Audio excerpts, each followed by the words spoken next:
আসসালামু আলাইকুম প্রিয় শিক্ষার্থী বন্ধুরা, আশা করি সকলে ভালো আছো। আমিও তোমাদের দোয়ার বরকতে ভালো আছি। আমাদের অনলাইন ক্লাস পরিচালিত হচ্ছে। তোমরা জানো দীর্ঘদিন ধরে কলেজ বন্ধ, সেই ধারাবাহিকতা আমরা সরকারের নির্দেশ মোতাবেক শহীদ জার্মান কলেজের পক্ষ থেকে আমরাও ক্লাস করে যাচ্ছি অন্যান্য কলেজগুলোর ন্যায়। আমি সৈয়দ মোহাম্মদ নিজামুদ্দিন তোমাদেরকে স্বাগতম জানাচ্ছি আজকের ক্লাসে। তোমরা আমার পরিচয় জানো। আমরা ইসলামিক সংস্কৃতি প্রথম পত্র প্রথম অধ্যায়ে পাক ইসলামী আরব নিয়ে আলোচনা করব। পাক ইসলামী আরব অধ্যায়ের নামটি আমরা সেখান থেকে আলোচনা করব, ধারাবাহিক আলোচনা। আমরা একটি ছবি দেখি, একটি মানচিত্র দেখতে চেষ্টা করি। যদি তোমরা বুঝতে পারো যে মানচিত্রটি কোন জায়গায় নির্দেশ করছে, আমরা দেখতে পাচ্ছি যে মানচিত্রের মধ্যে কিছু একটি দেখা যাচ্ছে যেটা ইজিপ্ট লেখা আছে। তোমরা বুঝতে পারছো যে এটা হয়তো আবার একটা। আমরা আরো দেখি, এই ছবিটি কিসের? নীল নদ। হ্যাঁ, ঠিক ধরেছ। তাহলে আমরা আজকে আমাদের পাঠ্য যে বিষয়টি বা আলোচ্য বিষয়টি সেটি হচ্ছে মিশরীয় সভ্যতা। আমরা এই পাঠ্যের শিক্ষার্থীরা তোমরা যা জানতে পারবে, মিশরীয় সভ্যতার সময়কাল বা ভৌগোলিক অবস্থান বলতে পারবে, মিশরীয় সভ্যতার বৈশিষ্ট্য সমূহ উল্লেখ করতে পারবে, একই সাথে মিশরীয় সভ্যতার প্রভাব বা আবিষ্কার সম্পর্কে তুমি বলতে পারবে। আমরা মিশরের ভৌগোলিক অবস্থান নিয়ে প্রথমে বলতে চাই। মিশরের ভৌগোলিক অবস্থান চিহ্নিত করব কিভাবে? যে মিশরের উত্তর দিকে ভূমধ্য সাগর, পূর্বে লোহিত সাগর এবং আরব মরুভূমি, দক্ষিণে বর্তমান সুদান এবং পশ্চিমে বর্তমান লিবিয়া অবস্থিত। এইভাবেই আমরা এটিকে বলা হচ্ছে, এবং মিশরটিকে সাধারণত দুটি ভাগে ভাগ করা হয়েছে। বলা হচ্ছে একটি লোয়ার ইজিপ্ট আর হচ্ছে আপার ইজিপ্ট। অর্থাৎ মিশরটাকে দুটি ভাগে, একটা দক্ষিণ আরব বা দক্ষিণ মিশর, আর হচ্ছে উত্তর মিশর।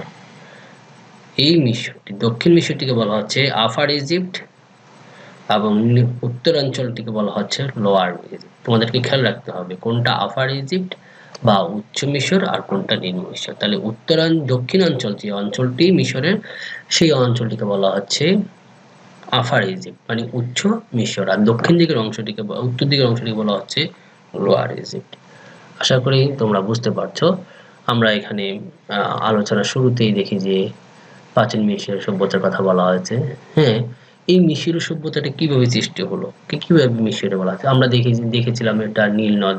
এখানেও আমরা দেখি যে নীল নদের একটা ছবি দেওয়া আছে বা রেড সি মানে মিশরের অবস্থা, এবং সাথে বন্যার কথা বলা আছে। হ্যাঁ, তোমরা জানো যে আমরা জানি যে চীনের দুঃখ বলা হয় হুয়াংহো নদীকে, তেমনি মিশরীয় সভ্যতা তৈরি হয়েছে এই নীল নদকে কেন্দ্র করে। আমরা আবার যদি একটু ফিরে যাই, তাহলে এই নীল নদটাকে কেন্দ্র করে মূলত আমাদের মিশরীয় সভ্যতার সৃষ্টি হয়েছিল। তাহলে এই মিশরীয় সভ্যতা, এবং আমরা একটি প্রশ্ন তোমরা দেখতে পারো, পায়ে একটা প্রশ্ন থাকে যে মিশরীয় সভ্যতাকে নীল নদের দান বলা হয় কেন, বা মিশরকে নীল নদের দান বলা হয় কেন? এই কারণে বলা হয় যে মিশরের সভ্যতা নীল নদকে কেন্দ্র করেই মূলত মিশরের সভ্যতা গড়ে উঠেছিল। এই কারণেই মূলত মিশরকে দ্য গিফট অফ নীল বা নীল নদের দান বলা হয়। ইতিহাস পর্যালোচনায় মিশরীয় সভ্যতার সূচনাকারী জনগণ পানির প্রাপ্যতা, নীল নদকে কেন্দ্র করে কৃষি উৎপাদন, মাছ ধরে জীবিকা নির্বাহ, পশুপালনের জন্য তৃণভূমি, সহজলভ্যতা সহ নানা কারণে এই নীল নদের উপরে নির্ভরশীল ছিল, যার ফলে এটিকে বলা হয়েছে নীল নদের বা গিফট অফ নীল বলা হয়। আমরা যদি একটু লক্ষ্য করি যে জুন থেকে অক্টোবর মাস পর্যন্ত এখানে বন্যা হয়, মানে নীল নদটি প্লাবিত হয়ে প্লাবন শেষে যে বন্যার যে উর্বর ভূমি বা পলিমাটি পড়ে, সেই পলিমাটিতে নদীর উভয় তীরে দৈর্ঘ্যের দিকে 600 মাইল এবং প্রস্থে 10 মাইল পর্যন্ত পড়ে যেত। মূলত এই কারণে মিশরের জমি খুব, এই অংশটিকে মূলত মিশর, এবং মিশরের এই নরম মাটিতে ফসল ফলাতে পারত, কিছু উৎপাদনে মিশরীয়দের প্রধান জীবিকা হয়। তাহলে আমরা বুঝতে পারলাম যে মূলত এই নীল নদকে কেন্দ্র করে মিশরটি গড়ে উঠেছিল বা মিশরের অবস্থান তৈরি হয়। নীল নদ, আমরা আবারও সেই নীল নদকে দেখাচ্ছি, যে নীল নদ, যেই নীল নদ প্লাবিত হয়ে এই মিশর তৈরি হয়েছিল, সেই মিশরী সভ্যতার কথা বলা হয়েছে। এবং মিশরী সভ্যতার কখন তৈরি হয়েছিল? অধ্যাপক লিন্ডার্সের মতে এই সভ্যতার 10,000 খ্রিস্টপূর্বাব্দের সূচনা হয়েছিল। আবার কেউ বলছেন যে উইলিয়াম মুর বলছেন 7,000 খ্রিস্টপূর্বাব্দে এই সভ্যতা শুরু হয়ে 1900 খ্রিস্টপূর্বাব্দে শেষ হয়েছিল।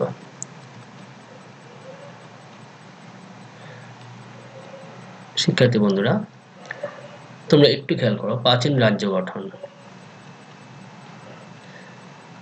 এখানে রাজ্য গঠনের প্রথমে যে আমি বলছি দুটি মিশরের কথা বলছি, একটা উত্তর মিশর আর একটি দক্ষিণ মিশর, বা আপার মিশর, আপার ইজিপ্ট, লোয়ার ইজিপ্ট। তাহলে এই মিশরটিকে রাজা ম্যানেস নামক একজন রাজা 32 খ্রিস্টপূর্ব সময় এটিকে তিনি উত্তর এবং দক্ষিণ মিশরকে একত্রিত করে শুধুমাত্র একটি মিশরে পরিণত করেন। এবং এখানে বেশ কয়েকটি মিশরের, প্রাচীন মিশরের যে রাজনৈতিক ইতিহাস আমরা পর্যালোচনা করলে দেখতে পাবো, সেখানে বেশ কয়েকটি রাজবংশ তার শাসন করেছিল। সর্বশেষ 3200 খ্রিস্টাব্দ, এবং ক্ষুদ্র ক্ষুদ্র রাজবংশগুলি বিভিন্ন অঞ্চলে শাসন করতেন। কিন্তু 3200 খ্রিস্টপূর্বে অব্দে রাজা ম্যানেস সর্বপ্রথম উত্তর এবং দক্ষিণ মিশরকে একত্রিত করেন এবং একটি মিশরের জন্ম দিয়েছিলেন। এবং তারপর থেকে মূলত মিশর একটি সভ্যতার বা একটি আলোকে চলায়। মেম্ফিসের বিষ্ণু দেবতা আমরা দেখতে পাচ্ছি, রাজা ম্যানেসের ছবিটি দেওয়া আছে এখানে সম্ভবত।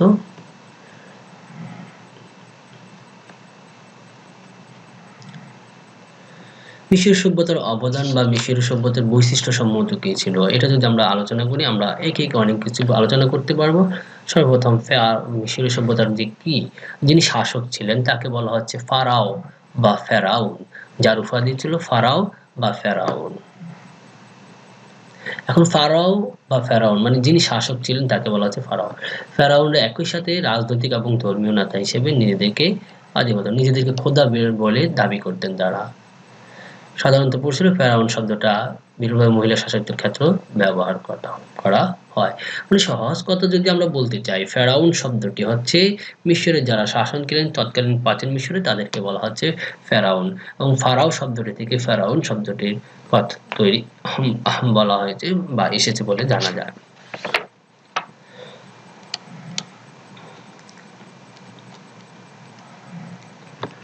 তারপরে দেখতে চাই পিরামিড।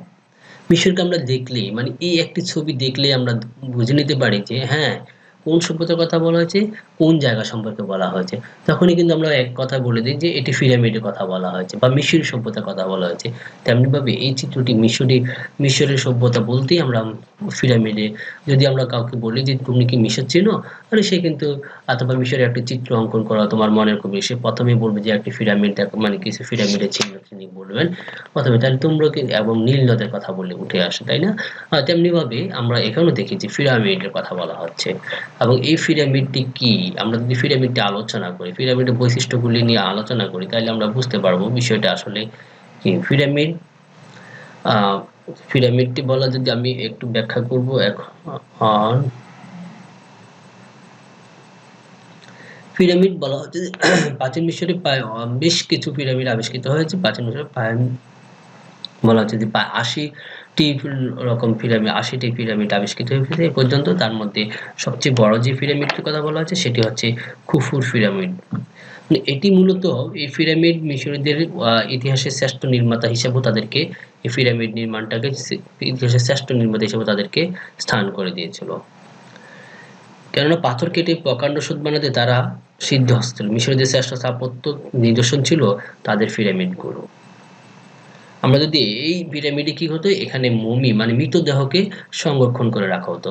এই পিরামিডের অভ্যন্তরেই ফেরাউনদেরকে সেখানে মমি হিসেবে সংরক্ষিত করা হতো। তাদের কবর উপরে মূলত এই পিরামিডটি তৈরি করা হতো, বা এরকম পিরামিড করেই তাদের কবর আকৃতি। এটি দেখতে জ্যামিতি ত্রিভুজের আকৃতিতে তৈরি, কিন্তু এটি যে ভিত্তিটা ছিল চতুষ্কোণাকার, এবং এটি অতি উঁচু একটি সমাধিসৌধ। প্ল্যান্টাজেনেট সমারসেট ফ্রাই বলে মনে হতো জোসের প্রথম ফারাওর কবর গড়ে উঠেছে প্রথম পিরামিড। জোসের প্রথম ফারাওয়ের কবরে গড়ে উঠেছিল প্রথম পিরামিড। তারপর থেকে 80টি পিরামিডের কথা আমরা জানতে পাই। তবে সবচেয়ে বিখ্যাত যে পিরামিডটি সেটি হচ্ছে রাজা খুফুর পিরামিড।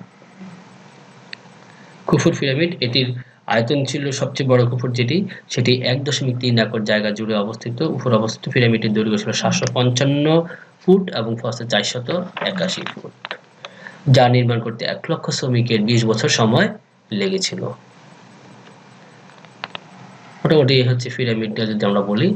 দেখো ফেরাউনের কবর, আমরা এই যে পিরামিড অভ্যন্তরে যে কবরটি, পিরামিডটিতে ফারাওদের রাখার জন্য যে কবর, সেই কবর আমরা তারপরে পিরামিডের বৈশিষ্ট্য নিয়ে এখানে আলোচনা করা হয়েছে, যেটি আমরা অলরেডি করেই ফেলেছি, যে কবরের উপর নির্মিত সমাজগুলি পিরামিড হিসেবে মিলিয়ে দেখি। এবার আমরা মিশরে ছোট বড় 80টি পিরামিডের কথা বলা আছে।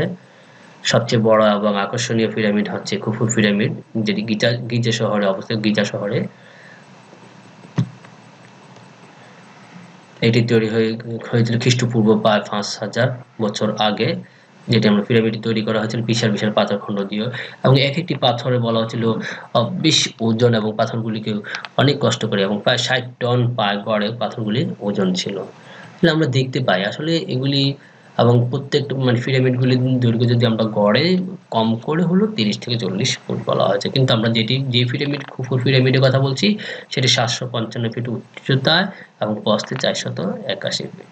যাই হোক, এবার মমিটা কি আমরা দেখি, যে মৃতদেহ সংরক্ষণ করার যে পদ্ধতি সেটিকে বলা হচ্ছে মমি। বিশেষ ব্যবস্থা মৃতদেহ যা মানবিক পদ্ধতির মধ্যে প্রাকৃতিকভাবে ধ্বংস এবং ক্ষয়প্রাপ্ত হওয়া থেকে রক্ষা করে। এটা হচ্ছে মমি। মিশরীয়রা এই মমিকে তৈরি করে, ফারাওদের মমি তৈরি করে। তারপর আমরা এখানে একটি ফারাও কিংসের মমিদের একটা ভিডিও চিত্র আছে, এটা আমরা এই মুহূর্তে দেখব না, আমরা পরের স্লাইডে চলে যাই। স্প্রিং মূর্তি মিশরীয়দের অন্যতম আরেকটি আকর্ষণীয় বিষয় ছিল যে স্প্রিংস পিরামিডের সামনে তারা পিরামিডের সামনে একটি স্মৃতিসৌধ বা সমাধিসৌধের সামনে বা ধর্ম মন্দিরের সামনে প্রবেশপথে ভাস্কর্য নির্মাণ করতেন। এই ভাস্কর্যগুলির মধ্যে অন্যতম একটি ভাস্কর্য হচ্ছে স্প্রিংস। এটি ছিল মিশরীয় ভাস্কর্যের প্রধান উদাহরণ। স্প্রিংসের দেহ ছিল সিংহের ন্যায় আকৃতির, এবং দেহ ছিল সিংহ আকৃতির, মাথা ছিল মানুষের মতো। তাহলে এটি অভিজাত এবং শক্তির প্রতীক। এই ভাস্কর্য দেহটি, এই যে প্রতীকটি ছিল সেটি ছিল অভিজাত এবং যশোদেহ। তাহলে এতে বোঝা যায় যে ফারাও সিংহের মতোই বলবান। ভাস্করগণ প্রথম নরম পাথরে মানুষের অবিকল মূর্তি গড়তেন, এবং ফারাওর ইখনাটন এবং রানী নেফরেতির মূর্তি এর বিশেষ উজ্জ্বল। রানী নেফরেতি এবং ইখনাটনের মূর্তিটি বেশি আলোচনায় আসে। আমরা যদি জ্ঞান বিজ্ঞানে মিশরীয়দের অবদানগুলি আলোচনা করছি, তাহলে সেক্ষেত্রে লিখন পদ্ধতি প্রথমে চলে আসে, হায়ারোগ্লিফিক লিখন পদ্ধতি। মিশরীয়দের এই লিখন পদ্ধতিটা প্রথম দিকে কি ছিল? হায়ারোগ্লিফিক, যার শব্দের অর্থ পবিত্র লিপি। এটি পরে ড্যামোটিক, পরবর্তীতে হেরাটিক হয়েছিল। যাই হোক, আমরা প্রথম হায়ারোগ্লিফিক দিয়ে শুরু করেছি। সেখানে বলা হচ্ছে মাত্র 24টি অক্ষর দিয়ে এই শব্দটি শুরু হয়েছিল, আর অক্ষর হিসেবে 24টি একক বর্ণ ছিল। পরবর্তীতে আমরা দেখি যে এখানে আরো প্রায় 80টি ব্যঞ্জন বর্ণের কথা বলা, দ্বিব্যঞ্জন বর্ণধ্বনির কথা বলা হয়েছে। আমরা সর্বশেষ দেখি যে এটি 750টি চিত্রলিপির চিহ্ন দিয়ে তৈরি করা হয়েছিল এই মিশরীয় লিপি। এক কথা যদি বলতে চাই যে এই মিশরীয় লিপিটি প্রথম দিকে আমরা যেভাবে চিত্র অঙ্কন করে করে বোঝানো হতো, যে চিত্র দিয়ে, যেমন একটা মাছের ছবি এঁকে মাছ বোঝানো হতো, একটা মানুষের ছবি এঁকে একটা মানুষকে বোঝানো হতো। এইভাবেই মূলত তাদের লিখন পদ্ধতি প্রথম দিকে অগ্রসর হয়, এবং আস্তে আস্তে এটি একটি উন্নততর সংস্করণে পৌঁছে। কাগজ, পেপার বা কাগজ তৈরি করা। আমরা দেখো, পেপার বা কাগজ তৈরি করার জন্য যে বিষয়টি তৈরি করে প্রথমে চলে আসে, সেখানে আমরা দেখি যে এক ধরনের কাগজ, নল খাগড়া জাতীয় এক ধরনের পেপিরাস নামক এক ধরনের উদ্ভিদ, সেই পেপিরাস নামক থেকেই পেপার শব্দটির উৎপত্তি হয়েছে। পেপিরাস, এটি এই এক একটি পেপিরাস থেকে মূলত পেপিরাস নামক যে গাছটি, এই গাছটি থেকেই পেপার তৈরি করা হয়। পেপিরাস থেকে পেপার শব্দটির উৎপত্তি করা হয়েছে। পেপিরাসের লিপিবদ্ধ বলা হচ্ছে যে এখানে মিশরীয়রা তারা পেপিরাস উন্নত মানের কাগজ আবিষ্কার করেছিলেন, এবং এক্ষেত্রে পেপিরাস গাছের কাণ্ডের ছাল ছাড়িয়ে পাশাপাশি রাখা হতো, একটি উপরে আরেকটি ফালি রেখে রোদে শুকানো হতো। এরপর ফালিগুলিকে চাপ দিয়ে বানানো হতো পেপিরাসের কাগজ। পেপিরাস যত ইচ্ছা লম্বা করা যেত। এর লম্বা ছিল 10 থেকে 20 ফুটের মতো। তাহলে আমি যদি আবারও বলি যে কাগজ তৈরি করা হতো পেপিরাস থেকে। পেপিরাস গুলি কি হতো? পেপিরাস গুলিকে বলা হচ্ছে যে এইগুলি কাণ্ডের থেকে ছাল ছাড়িয়ে নিয়ে পাশাপাশি রেখে চাপ দিয়ে রোদে শুকিয়ে চাপ দিয়ে এই ফালিগুলিকে পেপিরাসের কাগজ তৈরি করা হতো, এবং এটি যত ইচ্ছা লম্বা করা যেত, সাধারণত 10 থেকে 20 ফিট মতো করা হতো। একটি রোল কাগজ, যেটি আমরা আগে দেখিয়েছি। এখানে মিশরীয়দের শিলালিপিতে যে লিখন পদ্ধতি সেটির কথা এখানে এই ছবিটাতে আমরা শিলালিপি দেখি, মানে তাদের যে তৎকালীন সময়ের কিছু লেখা। এদের কৃষি ব্যবস্থা, মিশরীয়দের কৃষি ব্যবস্থা, কৃষির জীবন ব্যবস্থা, যেহেতু তাদের মরুময় অঞ্চল ছিল এবং নদী কেন্দ্রিক অঞ্চল, আমরা দেখি তারা বেশ কিছু আবিষ্কার করেছিলেন, বিজ্ঞানী কিছু আবিষ্কার করেছিলেন। তারা লাঙ্গল আবিষ্কার করেছিলেন, গণন করতে শুরু করেছিলেন। অর্থাৎ তখন তারা এই কৃষিকাজে মনোযোগী হলেন। তারা ধাতব বস্তু দিয়ে প্রথম আগুন তৈরি করা শুরু করলেন, কাস্তে তৈরি করলেন, পাথর থেকে গুলি কেটে কেটে তারা তাদের ফলা তৈরি করে, লাঙ্গল তৈরি করে তারা সেখানে কৃষিকাজে বসা, যেহেতু উর্বর ভূমি ছিল অতএব সেখানে বেশ কিছু ফসল তারা উৎপাদন করতেন, এবং বলা হয় মূলত কৃষি নির্ভর সমাজ ব্যবস্থা সেখানে গড়ে তোলে। তারা যে অতিরিক্ত যে ফসল উৎপাদন করতো সেগুলি পরবর্তী তারা অন্য কোথাও, অন্য কোনো ভূমধ্যসাগরে পাড়ি দিয়ে বা নদীপথে অন্য কোথাও বাণিজ্য করতেন, এবং সেখান থেকে তাদের প্রয়োজনীয় জিনিস আমদানি করতেন। বলা হচ্ছিল যে যাই হোক, আমরা যদি তারপরে আমরা আরো দেখি যে এরা মূলত বিজ্ঞানের ক্ষেত্রে অনেক বেশি গুরুত্বপূর্ণ অবদান রেখেছিল। জ্যোতিষবিদ্যায় তারা যে জ্যোতিষবিদ্যার ক্ষেত্রে তারা 365 দিনে 1 বছর, এবং বছরকে মাসে এবং মাসকে 30 দিনে বিভক্ত করেছিলেন। তাদের সর্বশেষ যেটি আমরা আরেকটা আলোচনা করতে পারি যে ধর্মীয় বিশ্বাস নিয়ে। ধর্মীয় বিশ্বাসে মিশরীয়রা এক রে ছিলেন সূর্য দেবতা। প্রাচীন মিশরীয়রা বিশ্বাস করত সূর্য, আমি যদি আরেকবার পিছনের দিকে যাই,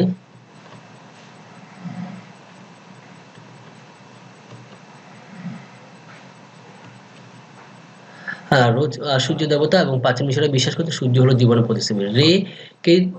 রে দেবতাকে মাথার সূর্যের চাকতি বয়ে নিয়ে বেড়ানো, ঈগল পাখির মাথাওয়ালা একজন পুরুষ হিসেবে দেখানো হয়। তাহলে এইভাবে তারা আসলে এক বিশ্বাস না, তারা বিভিন্ন ধরনের প্রকৃতির পূজারী ছিল। তারা বিভিন্ন বিশ্বাস করতেন। একে একে তারা অনেক ধর্ম বিশ্বাসের মধ্যে তাদের ধর্ম মন্দির তৈরি করা হয়েছিল, এবং সবকিছু মিলিয়ে তাদের অনেকগুলি আমরা দেব দেবতার কথা জানতে পারি, এবং আমরা আলোচনা করব তাদের অনেকগুলি দেবতার কথা। যেমন আমরা এখানে দেখতে পাচ্ছি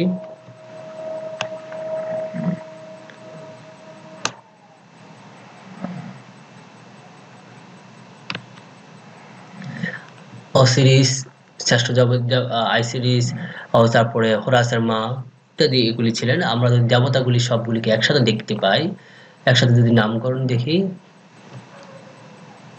যে রে, টা, Osiris, Isis, Horus, Set, Anubis, Thoth, Aten, Amun, Bastet ইত্যাদি দেবতার কথা এখানে উল্লেখ করা হয়েছে।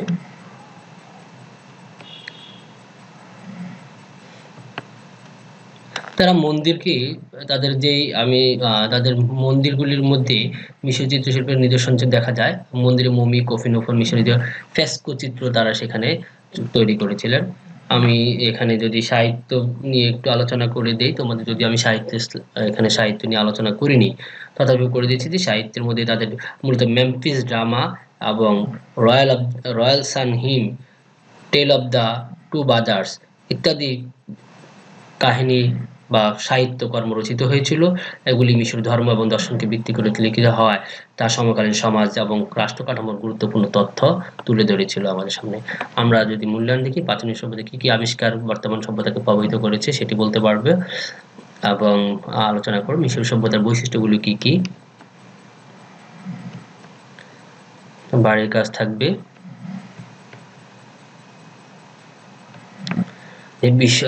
বর্তমান বিশ্ব সভ্যতায় প্রাচীন মিশরীয় সভ্যতার অবদান বিশ্লেষণ করো।